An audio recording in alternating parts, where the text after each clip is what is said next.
Salve a tutti e benvenuti a questa nuova puntata di Soundtrack City. Ciao Massimo. Ciao Marco, e oggi parliamo di qualcosa che ci compete come sempre, ma in particolar modo di solito parliamo di colonne sonore o di libri, questa volta parliamo di un documentario che ha a che fare con il nostro mondo. Senti, sì, perché stiamo parlando di un evento che tu stesso poi hai presentato a Milano lo scorso maggio, dedicato a un film dedicato a Piero Umiliani, grandissimo compositore. Introduci, perché ciò che andremo a vedere adesso è proprio il reportage sul campo di quella presentazione fatta appunto da Massimo Privitera. Introduci velocemente il film e la serata. Allora, al Cinema Anteo di Milano ho avuto il piacere di presentare proprio Il tocco di Piero, i 1000 volti di Piero Umiliani.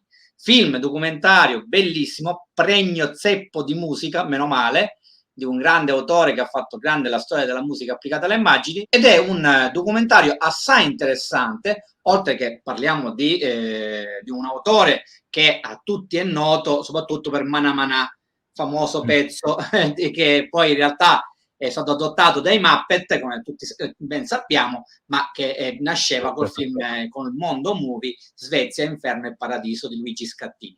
È un film molto intenso, molto commovente a tratti, con molti dei protagonisti di questo documentario. C'erano Tommaso Colliva e Massimo Martellotta dei Calibro 35, c'era John Thiele, la cantante che tra l'altro ha vinto da poco il Davide Donatello per la miglior canzone. Il film è proprio pieno di musica, tutti i pezzi di Piero Umiliani più famosi, dai Soliti Ignoti fino poi anche tutta la sua library music, sono tutti reinterpretati da Enrico Pierannunzi e la sua band e dai Calibro 35, con tanti special guest.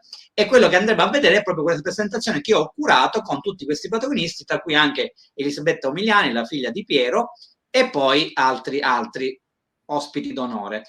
È una domanda fondamentale, però Massimo, c'è stata la presentazione, ma dove uscirà e quando uscirà il film? Allora, il film è già distribuito in diverse sale. Tra l'altro molte delle presentazioni di questo film vengono proprio curate dal regista con vari ospiti, e quindi lo potete trovare già in sala. Non so in quante, ad essere sincero, però mi auguro tantissime, perché è un film che, a prescindere se uno ami le colonne sonore e se ami quel cinema di genere di quegli anni, ma deve essere visto come abbiamo visto ai tempi Ennio, ed ha la stessa bellezza, intensità e musicalità. È un film da ascoltare con gli occhi. E meno male, e meno male. Ok, allora andiamoci a vedere il reportage di questa serata condotta da Massimo Privitera. Ciao Massimo. Ciao Marco, buona visione.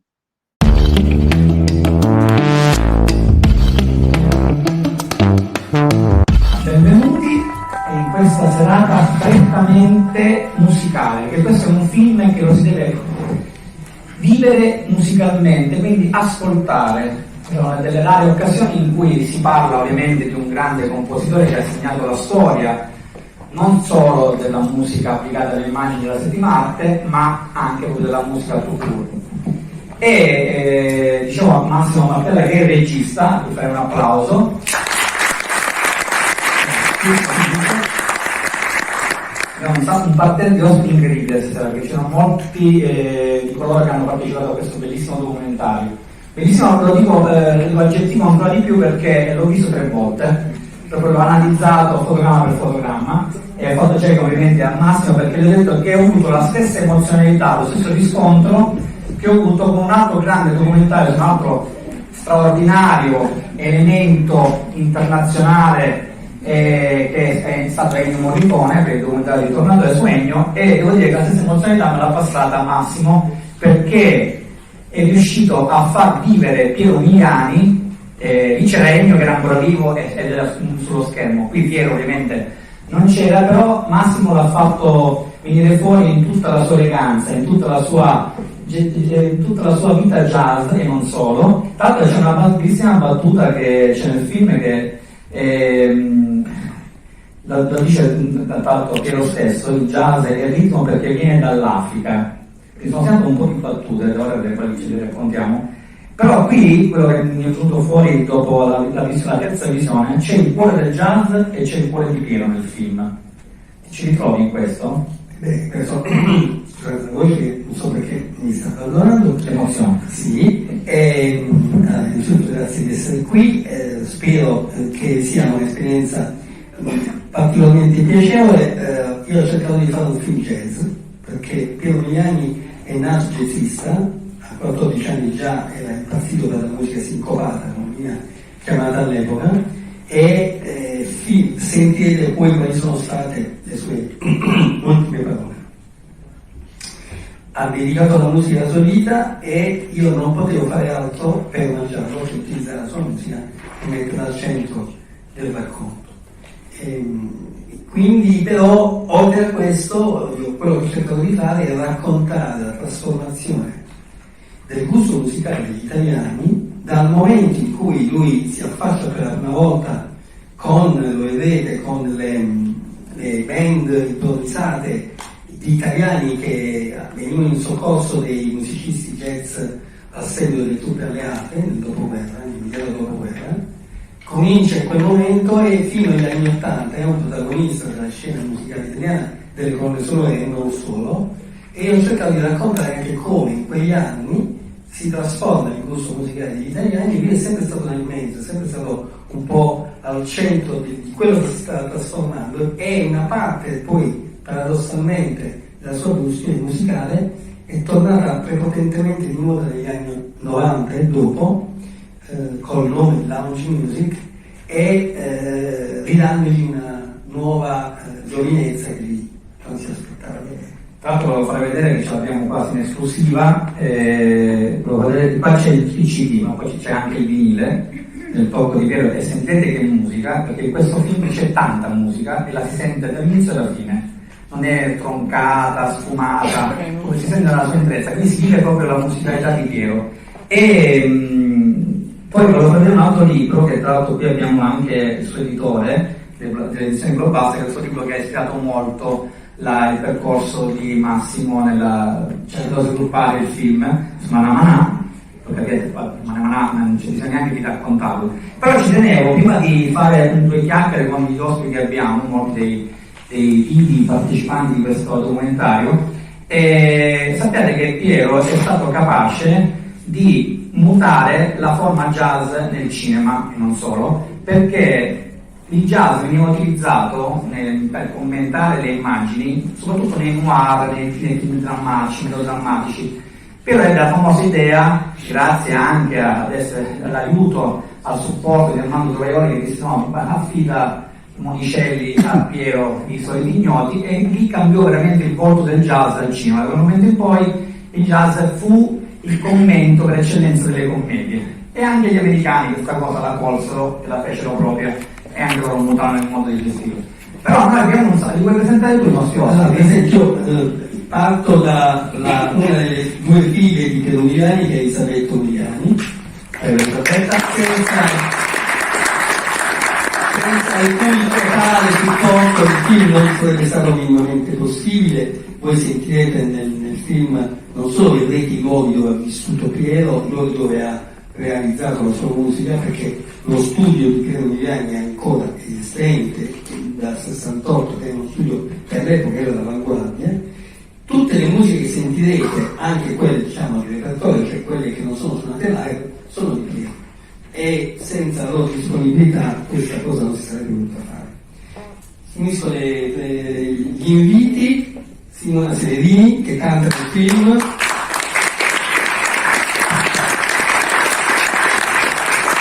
Massimo Martellotta, dei Caio 35,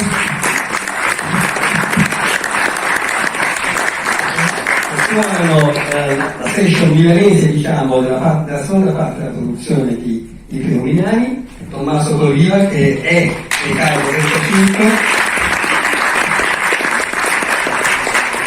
e un'altra presenza che può sembrare anomala, ma non lo è, perché è perfettamente nello spirito di Piero Migliani, John Tiber. E anche nel film partecipe, è un bello che è un Davide Donatello presente, no? All'interno della presentazione. Facciamo i complimenti a John, che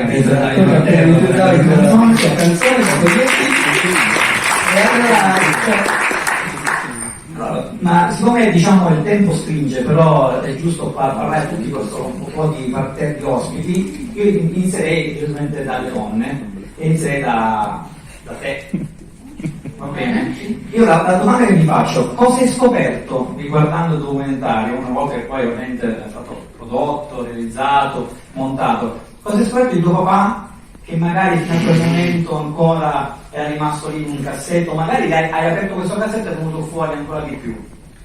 Mi ha fatto capire quanta musica ha fatto, ma soprattutto di quanti generi diversi, perché uno veramente, cioè io e mia sorella gestiamo il catalogo liuto, per cui gestiamo tutta la musica che papà ci ha lasciato, però appunto noi gestiamo un brano alla volta, un album alla volta, invece qua veramente uno si rende conto di quanta ne ha creata, ha depositato in SIAE tipo 2000 brani, che sono un numero alto, e qua ce n'è veramente tantissima. Devo dire che sentire così proprio dall'inizio fino alla fine è stata la prima volta per me, e mi è piaciuto molto. Dato il suo baffito, più di 130 colonne sonore, e poi ce ne sono tante altre, spaziando veramente tra i generi cinematici. John, questo ce l'abbiamo qui, così non... Lei partecipa con alcune frasi particolari, perché lei in realtà è come se fosse una sorta di prosecutrice dello spirito di Piero nella sua musica, e poi riadattandolo un pochino, perché poi è delle giovani leve che hanno preso spunto dalla musica di Piero Umiliani e poi ovviamente anche introdotto nella tua musica, ma anche poi non solo, diciamo che ti ha anche aiutato a fare poi il tuo stile, a formare il tuo stile musicale. Cosa ti ha colpito soprattutto di rivivere Piero in questo film? L'hai visto già? No, ancora no? No. Allora l'abbiamo scoperta. Però cosa c'è di Piero che ti ha colpito in particolar modo e ti ha poi, diciamo, aiutato con la tua musica? Allora, per me è stata una super ispirazione da quando la prima volta che l'ho ascoltato, tra l'altro con mio fratello, presente in sala. E la cosa allucinante è che tutto parte da un sogno, perché una notte ho sognato di vivere negli anni 60 e lavorare con Piero Umiliani, per cui ho fatto tipo questa storia su Instagram dove, non so, ascoltavo Piero Umiliani, e dopodiché ho conosciuto Elisabetta, questo ormai tipo 3-4 anni fa, e si è creato questo rapporto quasi famiglia, devo dire, e quindi è nato questo nuovo progetto che stiamo portando avanti da ormai un paio d'anni, che uscirà a breve. E quindi insomma, per me è stato un onore semplicemente poter andare nello studio di Piero Umiliani, ovviamente conoscere Elisabetta e Alessandra, perché mi sono sentita molto onorata di poter fare parte di questo bellissimo progetto. Bene, bene. Infatti guarda, poi per fare una domanda a Sognare cantando, la sentirete, io mi sono segnato questa frase di Mollica, che ci dice su Mollica nel documentario: in Umiliani troverai sempre la sorpresa. Quanta sorpresa hai scovato tu cantando e reinterpretando le canzoni di Piero nel film? Moltissima. Io ho cantato una delle canzoni che ho cantato, una canzone che non conoscevo, si intitola Dawn, è una canzone bellissima con un tema stupendo, l'ha interpretata originalmente Ellen Harry, è stata una grande cantante di jazz, e mi ha fatto riscoprire un compositore veramente profondo, oltre che poliedrico. Una cosa che va detta, che non abbiamo ancora detto, che la session romana invece delle musiche live del film è stata orchestrata e reinterpretata da Enrico Pierannunzi, che in questo momento è fuori dall'Italia e che spero verrà per le prossime presentazioni, e con un gruppo quintetto, al quale lei si è aggiunta anche Simona, che insomma ne ha da vendere e lo vedrete. E ora passiamo ai calibro. Mi appoggio al fatto che giustamente Massimo ha citato Pierannunzi. Pierannunzi dice che il jazzista è un musicista che fa della percezione l'acutezza e dell'elemento portante della sua esistenza. Vi ritrovate in questa frase? Cosa tra l'altro avete fatto anche voi delle cover meravigliose, che è una quella famosa, chiuderà il film, ma non spoilerò nulla, tanto non l'ho detta qual è. Una famosissima, che nessuno immagina. Nessuno immagina? Chissà quale sarà. Umiliani aveva dalla sua, secondo me, credo, oltre ad essere un compositore assolutamente di scuola jazzistica, come è stato più volte detto, poi dalla sua era anche musicista, cosa che spesso nei compositori dell'epoca un po' mancava, non fa paragone con questi Mostresani, che Morricone era uno che scriveva e con la testa, no? Umiliani scriveva anche nel modo di suonare, nelle sonorità. Per me è stata un'ispirazione di calibro pazzesca, soprattutto sui mondi sonori. Cioè, lui era appunto appassionato di strumenti, quindi personalmente una guida importante sicuramente verrà fuori dal documentario. Io personalmente non ho ancora visto neanche io, infatti sono molto curioso. Vai Tommaso. No, io invece l'ho visto. Ed è molto bello, certifico. Ma secondo me la cosa bellissima è che la mia impressione è che Umiliani era un jazzista, ma come tutti i musicisti che io conosco che anche in giovane età sono molto dentro un genere e arrivano proprio a master la tecnica e tutta la conoscenza di una determinata cosa, poi la sorpassano, perché la cosa che a me colpisce sono sempre la curiosità di Umiliani, che non si ferma mai. Cioè vedi la produzione, non solo quantitativamente della sconfinatezza della produzione, ma è anche uno span di generi e di soluzioni pazzesche. E poi anche, questo invece forse è un lato più sociologico, è il primo a essere fieramente indipendente su tutto. Cioè lui si è fatto la sua casa di edizione, il suo studio di registrazione e la sua etichetta, che lo ha reso indipendente e in realtà per un effetto domino eccetera ha reso possibile che vediamo un documentario con tutte musiche sue, che non tralascia niente, che non deve nascondere sotto il tappeto, no, questo pezzo sarebbe stato bello usarlo ma non lo usiamo perché c'è qualcuno che potrebbe avere da ridire, ed è bellissimo perché ha creato la possibilità di una documentazione di se stesso e della sua curiosità in una maniera incredibile. Per me, per esempio, io sono un gran fan della etnomusicalità di Umiliani, perché ad un certo punto parto dal jazz ma poi mi diramo e vado a fare il disco su Sinti e tutti i dischi salgariani che mi piacciono tantissimo, e poi in realtà poi sono un gran fan dell'Instagram delle